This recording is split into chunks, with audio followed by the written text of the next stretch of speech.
স্বাধীনতা যুদ্ধের ইতিহাস সম্পর্কে কমপক্ষে 15টি লাইনে, খামসাতু আশার ছাত্র মানে 15 লাইনে তোমাদেরকে বাংলাদেশের স্বাধীনতা যুদ্ধের ইতিহাস লিখতে হবে। তো আমরা একটি সাজিয়েছি, তোমরা আশা করি এখান থেকে তোমরা যথেষ্ট উপকৃত হবে। যদি উপকৃত হও তাহলে অবশ্যই একটি লাইক দিতে ভুলবে না এবং আমাদের ভিডিওগুলো বেশি বেশি করে শেয়ার করবে যেন অন্যরাও এটার থেকে উপকৃত হতে পারে। তো আমরা কতগুলো পয়েন্টের ভিত্তিতে এখানে সাজিয়েছি। তো 1 নম্বর পয়েন্ট হচ্ছে আল ইফতিতাহ মানে ভূমিকা। আল ইস্তিকলালু নি'মাতুন লিকুল্লি বিলাদিন ফিল আলাম ওয়া কাযা নাহনু হাসালনা আল ইস্তিকলালা বিহারবিন শিদ্দাতিন মিন পাকিস্তান ফালিযা নাহনু নুফাক্কিরু জিদ্দান লিহুসুলিল ইস্তিকলালি ফি ওয়াক্তিন কলিল ولهذا من الذي تحرس هو أبو الشعب الشيخ মুজিবুর রহমান। দ্বিতীয় পয়েন্টে রয়েছে যে লিমাযা ইস্তাকাল্লাত বাংলাদেশ মিন পাকিস্তান, পাকিস্তান থেকে বাংলাদেশ কেন স্বাধীন হয়েছে। ইস্তাকাল্লাত বাংলাদেশ মিন পাকিস্তান লিকাসিরিন মিনাল আসবাব সিয়াসিয়্যাতি والاجتماعية والاقتصادية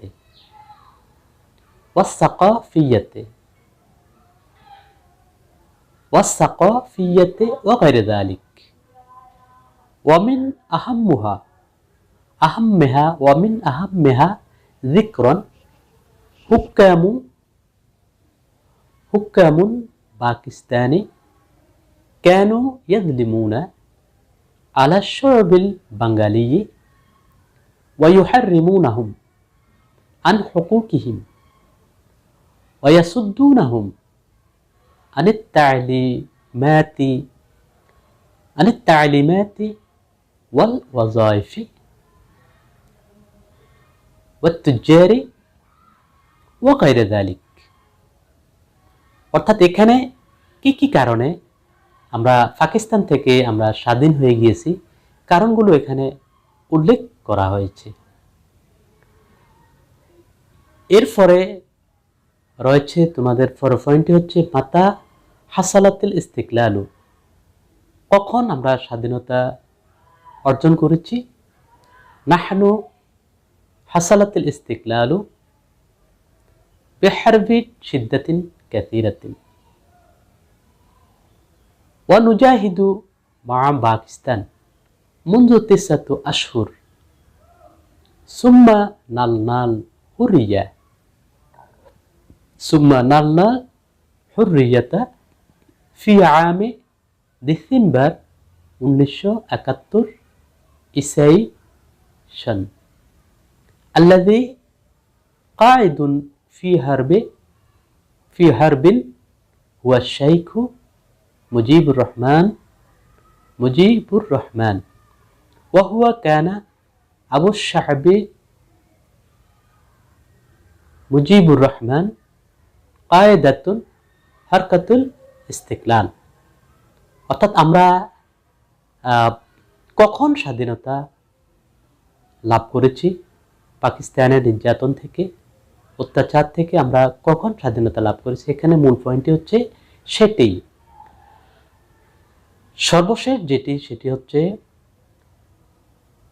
মান তাহাররাসা শা'বাল বাঙ্গালিয়া লিল ইস্তিকলাল, যে বাঙালিকে স্বাধীনতা যুদ্ধের জন্য কে উৎসাহিত করেছে, উৎসাহ দিয়েছে। কামা আবু শা'ব শাইখ মুজিবুর রহমান বিহারিসিন আশ-শা'বুল বাঙ্গালিয়া লিল ইস্তিকলাল ওয়া হুয়া আ'লানা الاستقلال في كتاب تاريخي 8 মানে 8 মার্চ 1971 মিলাদি বেময়দানে রেসকোর্স, অর্থাৎ তিনি রেসকোর্স ময়দানে 8 মার্চ যে ঐতিহাসিক ভাষণ দিয়েছিলেন, আর ভাষণের মাধ্যমে তিনি উৎসাহিত করেছেন আমাদেরকে স্বাধীনতা যুদ্ধের জন্য। সর্বশেষ হচ্ছে আল-ইক্তিতাম। ওয়াফি আখিরিল কালামে নাহনু নাদউ ইনদাল্লাহি হুয়া আন ইয়াহফাযা বিলাদানা মিন কুল্লি আদুওয়ি আদ-দাখিলি ওয়াল খারিজি দাইমান ওয়া নারজু আন ইয়াতারাক্কা বিলাদানা ফি কুল্লি ওয়াক্তিন মিন কুল্লি জিহাতিন। এই হচ্ছে মোটামুটি ভিডিও। আশা করি তোমাদের ভালো লাগবে। অবশ্যই ভালো লাগলে একটি লাইক দিতে কখনো ভুলবে না।